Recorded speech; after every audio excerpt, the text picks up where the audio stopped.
dakilang handog. Pasko na naman o kay tulin ng araw. Ngunit ano ba ang Pasko?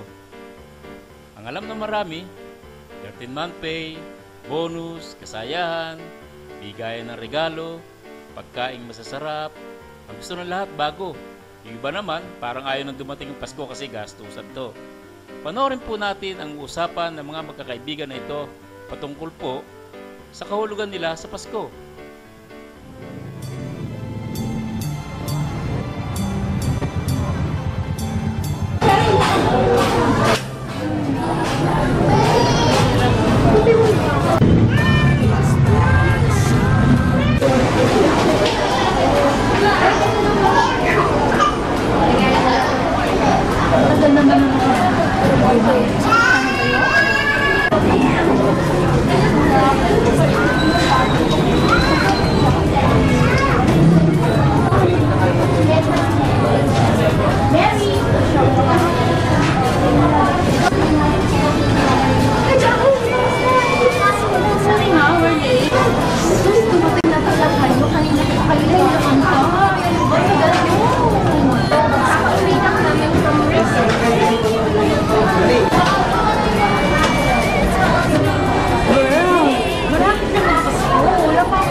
Family reunion by 25. So, maybe nandun ako.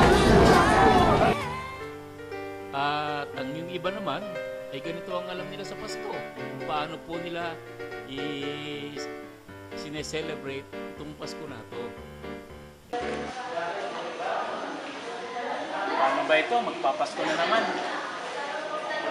Sigurado, butas na naman ang bulsa ko nito. Sigurado, yung mga anak ko na ito papabili ng mga ano-ano. Ang gamit, laruan, gadget,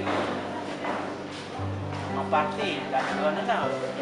Sa akin pa hingin ng panggastos. Bakit ba naman ang uso pa itong Pasko na ito Sana wala nang Pasko.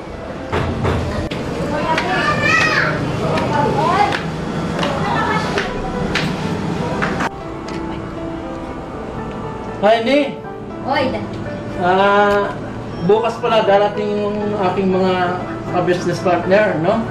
At gusto ko, mamayang gabi, mamalingki ka, bumili ka ng mga dilata, no? Basta yung mapupulutan namin dahil meron kaming happenings dito bukas, ha? Honey!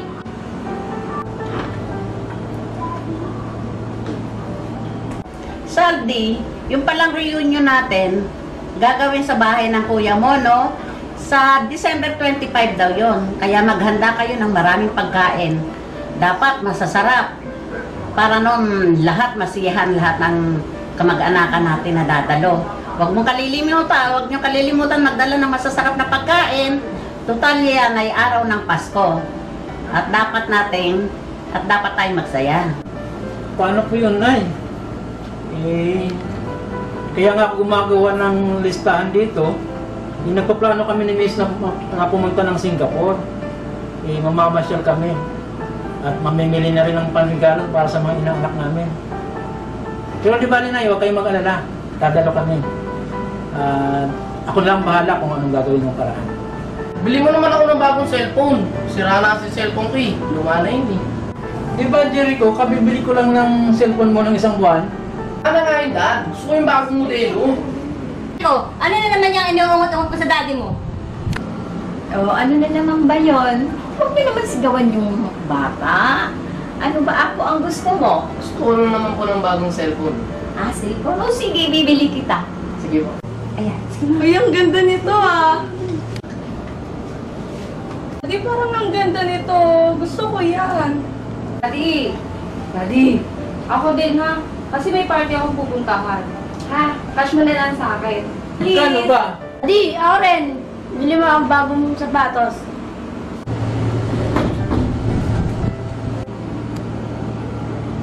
Magandang hapon. Hi! Wow, kumpleto kayo Mukhang may kailangan kayo sa akin. Alam niyo Alam na, na, tita. tita, Magpapasko na. Merry Christmas! So sige mga anak ha, magsitulog na kayo ng maaga. At bukas aas din tayo ng maaga. Bibili natin yung mga pinabibili nyo sa akin. Ay, siya nga pala, Inday.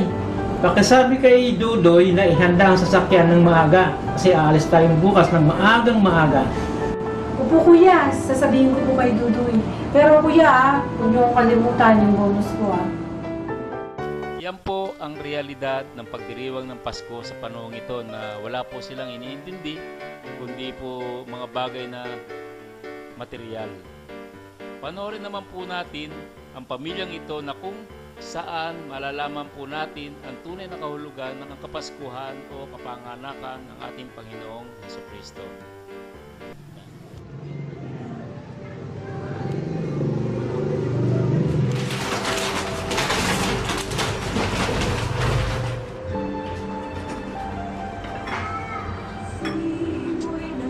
Mga anak, handa na yung pagkain. Kain na tayo. Opo, Nay. Kain na daw. Nasaan na kaya yung anak kong si Juan? Bakit kaya wala pa? Parating na po yun, Nay.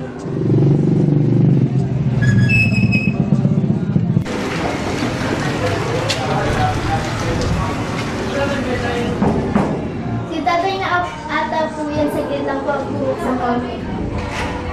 Mano po itay? Po tay. Mano po tay? Nakahanda na pala ang pagkain sa mesa.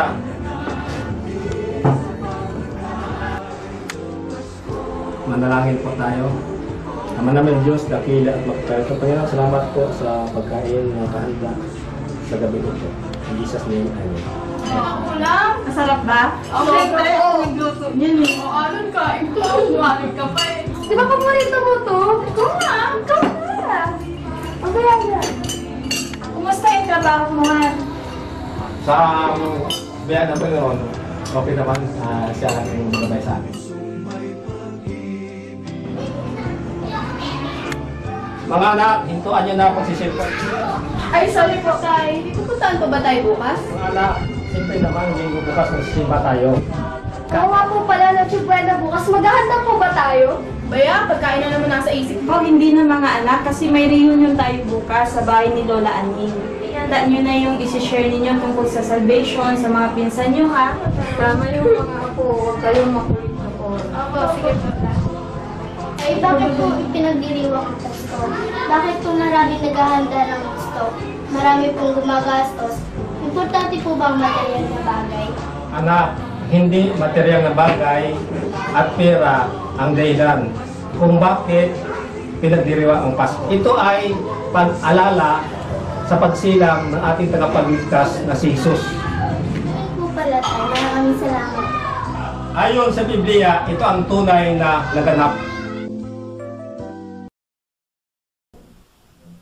Nang sa ika-6 na buwan na ngayon, sa paglilihin ni Elizabeth, sinugo ng Diyos ang Anghel Gabriel sa isang bayan ng Galilea, ngalay Nazaret, kung saan nakatira si Maria.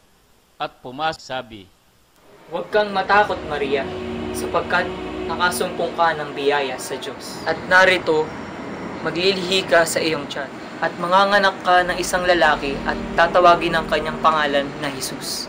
Paano mangyayari ito? At hindi ako nakakakilala ng isang lalaki. at iniwan na siya ng anghel. At si Maria ay nagtungo kay Joseph. Joseph, may sasabihin ako sa'yo. Ano yun? Buntis ako. Ha? Paano nangyari?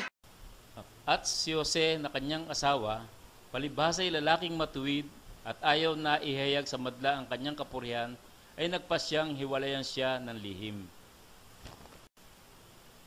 Dadapwat, samantalang pinag-iisip niya ito, narito ang isang anghel ng Panginoon. Jose, anak ni David, huwag kang mangamba sa pagtanggap kay Maria, sapagkat ang pinagdadalang tao niya ay sa Espiritu Santo. At ng mga panahon na yun, na nasa ika-6 na buwan na ang pagbubuntis ni Elizabeth, ay nagtungo si Maria sa tahanan po ni Elizabeth.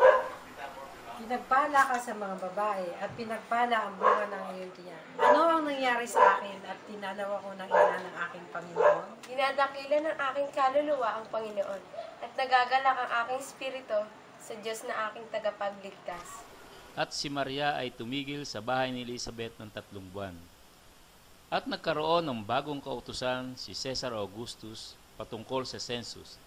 At si Jose dahil siya'y taga Bethlehem ay kailangang umuwi siya doon at magpatala. Sinama niya si Maria na nooy kagampanan niya. At sa kanilang paglalakbay ay naghahanap sila ng matutuluyan dahil malapit ng manganak si Maria. At dahil wala silang matuluyan, ay nagpasya na lang si Jose na sa isang sabsaban na lang sila tumigil at doon na nga inabot ng panganganak si Maria at binalot niya ang ating Panginoong Jesucristo at siya nilagay sa isang sabsaban. Sa dakong bulubundukin na di kalayuan sa lugar na iyon sa Bethlehem ay may mga pastol na nag-aalaga ng kanilang mga hayop ng gabing yaon.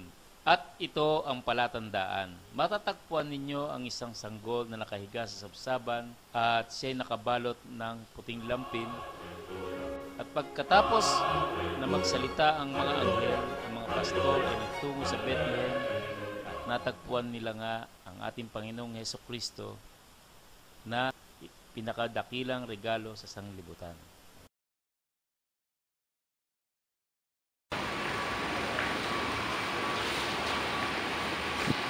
Okay, magandang hapon muli sa inyong lahat, mga kapatid, mga pamangkin. Ako, ako'y natutuwa at muli na naman tayo nagkasama-sama sa araw ng Pasko. Pero bago po tayo magpatuloy sa ating mga gagawin pa, pagbalitaan sa isa't isa, si Juan, yung kapatid kong isa, meron yung sanang magsasalita sa atin dahil meron daw siyang gustong sabihin sa atin. At gumunga sa hindi inaasahang pagkakataon, alam niyo naman ang trabaho ni Juan. Sundalo siya, tinawagan siya ng kanyang kataas, kailangan mag-report daw siya dun sa kanyang opisina.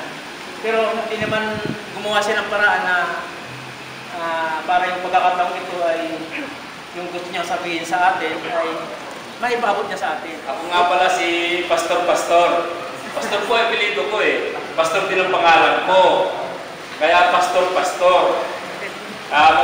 Salamat ako kay Brother Juan.